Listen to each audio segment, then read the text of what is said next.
He laughed and insulted her in Arabic, thinking the young black waitress wouldn't understand a word. But when she calmly replied, fluently and perfectly, the entire room turned to stare. The billionaire froze, because the secret he tried to hide, she had just exposed. The Grand Miramar was the kind of restaurant where people didn't just eat, they performed. Suits tailored to perfection, polished boots, and watches that cost more than most people's homes. The lighting was warm, the air scented with truffle oil and imported roses, and at table 9 sat a man who thought he owned the world. Raymond Vale, billionaire investor, ruthless venture capitalist, and legend in his own mind. With salt and pepper hair slicked back and a gold tie pin flashing under the light, he reclined in his chair like a king at court. His voice carried just enough to remind everyone he was important. To him, staff didn't exist. They were part of the background, like walls or windows, unless they made a mistake. Amira approached his table silently. Her posture was perfect, her tray steady, her uniform crisp. She had only worked at Miramar for a month, but she already moved like someone born for elegance. She was young, in her 20s, with deep brown skin that glowed beneath the chandelier and sharp eyes that missed nothing. Raymond didn't look at her. Not really. He barely glanced at the glass she placed in front of him. He was too busy telling a story to his guest across the table. A story about firing half a company's staff just to prove a point. Amira poured the wine. That's when it happened. Raymond leaned slightly toward his companion and muttered something in Arabic, smirking. Amira's hand paused, just for a split second. What Raymond said wasn't a joke. It wasn't careless. It was cruel. She looks like she crawled here from a war zone. Probably still smells like one. The words were meant to be private. He spoke softly, assuming no one else at the table, least of all the black waitress beside him, would understand. His companion laughed. Raymond chuckled too, pleased with himself. Amira said nothing. She finished pouring, set the bottle down with grace, and gave a polite nod. She didn't break character. She didn't flinch. She walked away with the same elegance she had arrived with. But her mind was racing. What Raymond didn't know, couldn't possibly have guessed, was that Amira had grown up speaking Arabic fluently. Her mother was Tunisian, her father Ghanaian. She had spent summers in North Africa with her cousins, translating poetry and cooking with her aunties. Arabic was not just familiar to her, it was hers. And now, it was her weapon. She didn't need revenge. Not yet. But she wasn't going to let this pass. Not quietly, not tonight. At table 9, Raymond kept talking, boasting, laughing.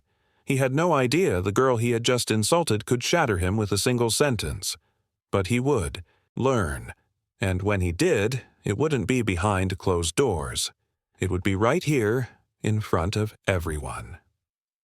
The next evening, Amira returned to work with the same steady grace, her uniform pristine, her expression unreadable. She'd spent the day replaying Raymond's words in her head. Not just the insult, but the smug tone, the laughter that followed, and the entitled way he had assumed she was invisible. But she wasn't. Tonight, she didn't just walk into the Grand Miramar. She stepped into position. Raymond was back. He had reserved the same table as if nothing had happened, as if the universe revolved around his whims and money. He didn't recognize Amira when she approached his table again. To him, staff were interchangeable. She carried the menus and laid them on the table without a word. Raymond glanced at her for a second longer than the night before. Something about her posture felt different, though he couldn't place it. She held herself with the calm of someone in control. He dismissed the thought with a smirk. This again, he muttered to his friend again in Arabic. Still here. You'd think they'd upgrade the staff by now. Amira's face didn't move, but her heart thudded once. The man across from Raymond chuckled, but not quite as freely this time. He glanced at Amira cautiously. She seemed composed. Too composed. Raymond ordered a bottle of their most expensive red. Amira nodded and left the table. In the kitchen, she took a deep breath. She hadn't told anyone what happened the night before. Not her manager, not the other waiters, not even her roommate. This wasn't about reporting him. It was about something else. It was about being seen. By the time she returned to table 9 with the wine, the billionaire was halfway through a loud story about buying out a startup just to shut down their operations. He didn't pause when Amira arrived. In fact, he leaned in again to whisper in Arabic. Something crude this time, with a cruel grin. As she poured the wine, she said quietly, in perfect Arabic, "Perhaps if you were as refined as this wine, you wouldn't need to insult the people serving you." The words sliced through the air like a blade. Raymond froze. His glass halted midair. His friend blinked, stunned. Amira finished pouring, set the bottle gently on the table, and stepped back with a smile. Calm, graceful, unbothered. Raymond's eyes darted to hers. She stared right back. Not defiant, not smug, just steady. He opened his mouth, but no words came. Because now he knew. She had understood everything, every insult, every joke, every slur, and she had chosen her moment. Not to yell, not to cry, but to speak his own language better than he did, with poise, power, and clarity. He suddenly felt small in his chair. For the first time in years, Raymond Vale didn't have control. Amira nodded once more and turned away, leaving silence in her wake. She didn't need an audience. The billionaire's shame was loud enough. Raymond didn't sleep well that night. For a man used to power, control, and being the one who humiliated others, not the other way around, the brief exchange at dinner gnawed at him. It wasn't loud or dramatic. There hadn't been a scene, but it was her calm that unsettled him. Her composure. Her silence before the strike. She didn't need to raise her voice. She made him feel foolish, in front of people who mattered. The next day, Raymond returned to the Grand Miramar. Not to eat, he had no appetite, but to reclaim control. That's what men like him did. They erased threats, intimidated them into submission, rewrote the narrative. This time, he arrived alone. The maitre d', sensing the billionaire's mood, seated him quietly. Amira was working her usual shift, and as fate would have it, her section included his table again. When she walked toward him, her steps calm, her notepad ready, Raymond raised a hand to stop her. "We need to talk," he said. Not arrogantly, not cruelly, but with a low urgency that didn't match his usual tone. Amira tilted her head slightly. "I'm working." "I don't care," he said. "Sit." She didn't. Instead, she placed the menu gently on the table and replied, "If you'd like to file a complaint, the manager is at the front." That stung. Raymond leaned forward. "Listen, I don't know who taught you Arabic, but my mother," she cut in, her tone still soft. "She also taught me not to tolerate ignorance dressed as wealth." That silenced him for a moment. "I was joking," he muttered, though even he knew how weak it sounded. "Were you?" she asked, "because that joke had no punchline, just a target." Raymond glanced around the restaurant. A couple at the next table looked away quickly. He lowered his voice again. "I didn't mean to offend you." Amira raised an eyebrow. "You didn't offend me. You revealed yourself." He couldn't respond to that. For a moment there was tension in the air. Not loud, but sharp. Raymond, the billionaire who once shut down a nonprofit because it blocked his condo view, sat across from a waitress who made him feel smaller than any business rival ever had. He finally leaned back, muttering, "This isn't over." Amira gave a faint smile, the kind that came from knowing she had nothing to prove. "For you, maybe. For me, it was over the moment you underestimated me." And with that, she walked away. She didn't look back. She didn't flinch. Raymond sat alone, unsure whether he had just lost a battle or started a war. But one thing was clear. The young black waitress he had mocked wasn't just someone who understood Arabic. She understood power, and how to take it back with nothing but words. The next few days were quiet, at least on the surface. Raymond didn't return immediately, but his presence lingered. Whispers circulated through the restaurant. Some staff had noticed the strange tension between him and Amira, but no one knew the full story. Amira hadn't said a word. She didn't need to. Her silence had a weight to it now, one that even the kitchen staff noticed. Meanwhile, online, something unexpected had begun to stir. A tourist who had dined at the Grand Miramar that night had recorded a short video, just a few seconds. It wasn't clear, no audio, just a clip of Amira calmly speaking in Arabic at the Billionaire's table, followed by his stunned reaction. The video went viral within hours. The caption read, "Waitress shuts down rich jerk in his own language." Thousands of comments, shares, dueling opinions. Some praised her elegance and intelligence. Others demanded the identity of the man in the video. Raymond Vale recognized himself instantly. He hadn't expected a stranger to film him. He certainly hadn't expected the world to turn against him overnight, but it did. Articles followed. Headlines like, "Billionaire mocked black waitress, gets schooled." His PR team scrambled. Stockholders called. Sponsors paused. His empire wasn't crumbling, but for the first time, it cracked.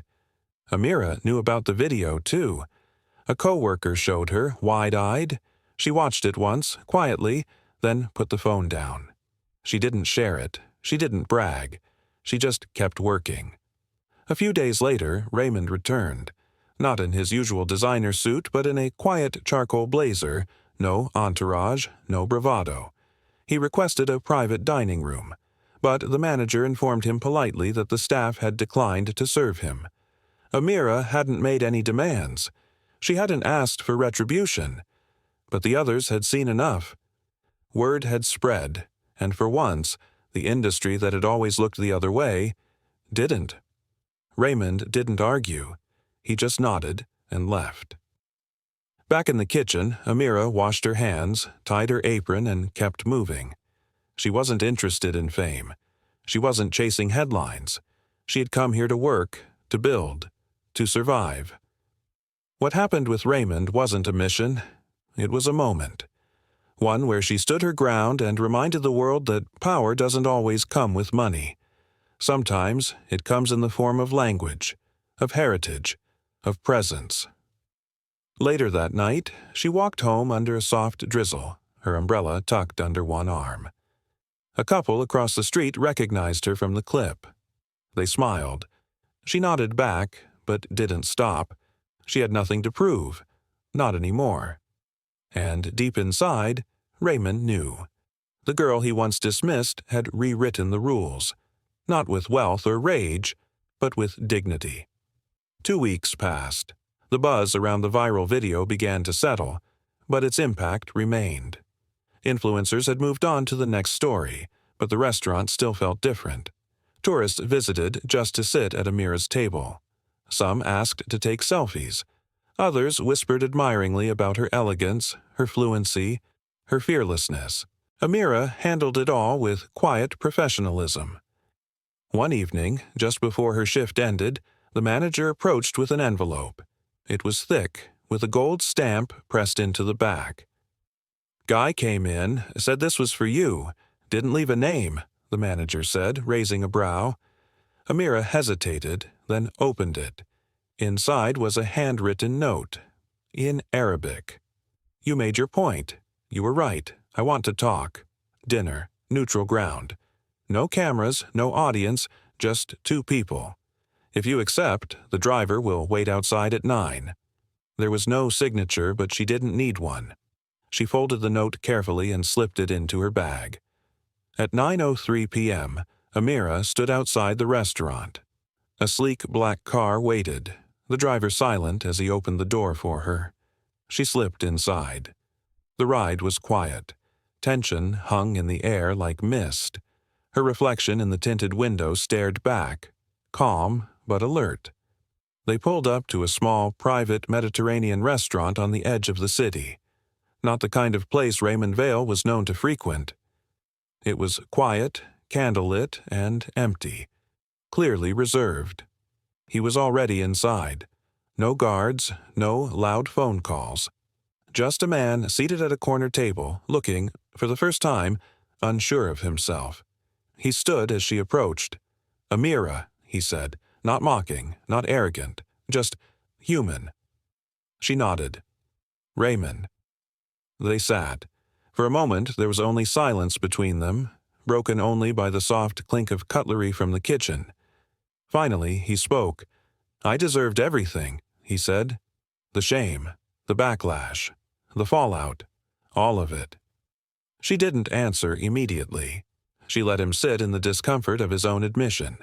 He continued, "I've insulted people all my life and called it joking. I thought wealth gave me immunity. But that night you didn't scream. You didn't threaten. You just reminded me I'm not untouchable." Amira finally spoke. "You weren't just rude to me. You were dismissive of who I am, my culture, my identity." "I know," he said quietly. "That's why I asked you here. Not to fix anything, but to say I'm sorry. And to listen." And he did. For the next hour, Amira spoke. About her mother, a language professor who raised her to embrace every part of her African and Middle Eastern heritage. About working 2 jobs to support her education. About being constantly underestimated. Until one day she decided to stop letting that slide. Raymond didn't interrupt once, and for the first time in years, Amira wasn't explaining herself to be heard. She was simply telling her truth and being understood. The next day, the article dropped. Headline: Billionaire mocked waitress in Arabic. Then she spoke back. Byline: The woman who silenced power. It didn't come from Amira. A journalist from a respected outlet had been in the restaurant the night the viral moment happened. He watched everything. He didn't speak to. Amira didn't ask for a quote. He simply wrote what he saw, and it spread like wildfire. But it wasn't the virality that mattered now, because something else had shifted.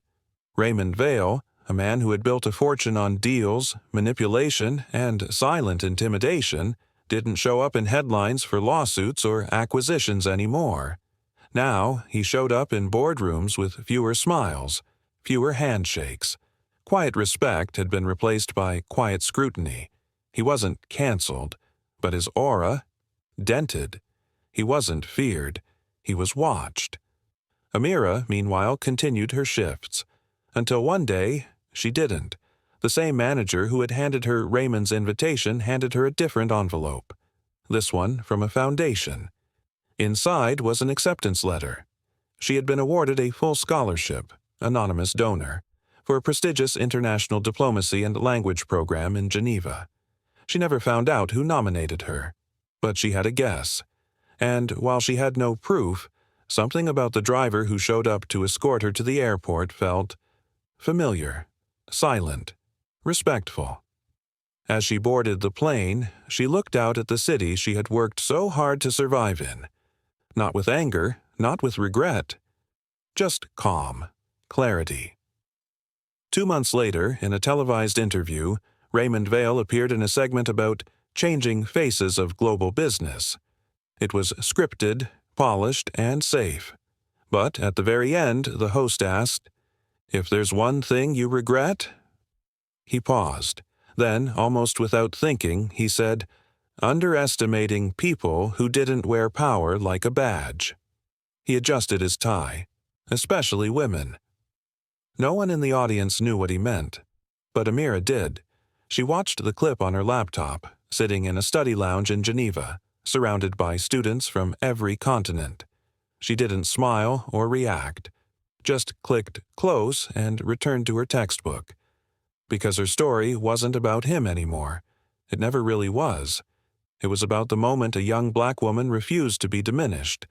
Not with rage, not with drama, with fluency, with grace. With roots that ran deeper than any billionaire's ego. Her voice hadn't just answered an insult. It had echoed through boardrooms, headlines, and boardwalk cafes. It had reminded the world that heritage is not something to mock. It's something that speaks when you least expect it. And sometimes, when it does, even billionaires listen.